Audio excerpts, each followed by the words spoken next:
no, we will still manage and cut down expenditure. There will not be any unnecessary expenditure next year. Even in as much as I think early this week, there's an increase in the public sector salary wage bill. I think there's a 23% increase for the first half of next year, and with additional 3%, making it 25% for the second half of next year, which has already been budgeted for. And these are some of the issues I'm more careful on. You said there will be public unrest, Nana. You cannot take away coming next year. There will be other sectors, on there demonstrations, there will be sit-down strikes because it's an election year. We need to demand more salaries or more benefits from government. Government is factoring all this inside. Anytime early this year, Abaya started, any part of this year, Abaya started any labor union. And now one important thing is that which is finance minister now or the labor union because when the labor union is here, next year, the labor union will not come up with demands unrealistic for government to achieve them. It's all this comes together to form part of government expenditure next year. And the statement is we know very well there will be shortfalls in revenue, not because we are budgeting for shortfalls, but the challenge is that there will be some unforeseen circumstances that you will not plan them. But it's here, shortfalls no abaka crime nana.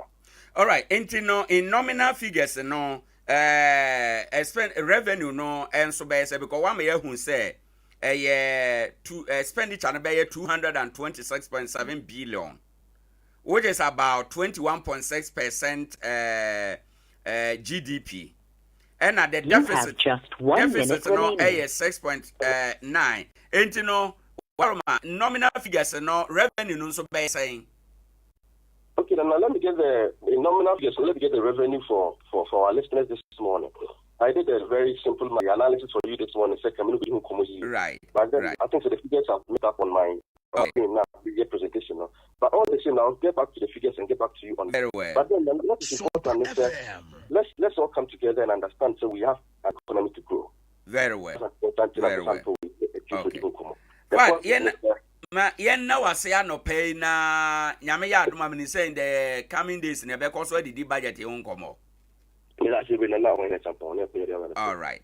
Mera se bebre abusuafo na anope Yerafad Osman ene ye no kodi nkomo ye National Communication Team Member NPP amanyo ekuo no emu. Budget na no pay yenso ye du bewura mu ye be kyerɛkyerɛ nsɛm na finance minister kan ye no ye be kyerɛkyerɛ biase de akyerɛ na ya kyerɛkyerɛ yadwen ɛwɔ ha ɛnom.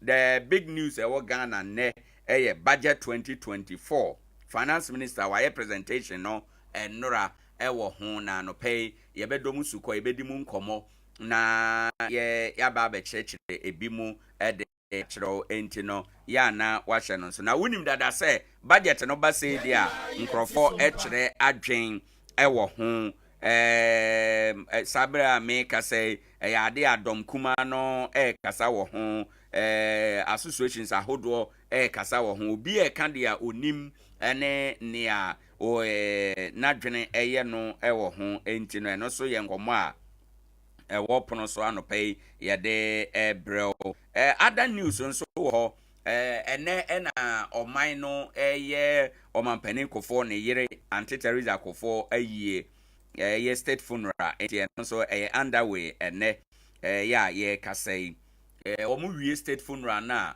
omu de amunu beba kumase na ya beye asante yie ede akata nachi ewo ho enom tidia no omoye na no peye oman no na eyo na ewie de no beba na afi ya ye akan ayie ede akata nachi ewo ho enom enso enti no 90.7 FM ewo eno emu ensem bebre say finances are no can be say a doctor for person omotoka aban hwe say omo car no bedroom po ano a yeyi a ebeye free ene emu niema bi a ewo ho no beye free aban no budget say finance ministry no ene Ghana Medical Association wo mo twen ehon komo say beye abre no so a betume ama bibia no atume akoso ewo ho enum Chief Justice enso what they ato approve anim say approve nhwe na eto da bi a nyensamtrofo nkwa na yeboro wo mo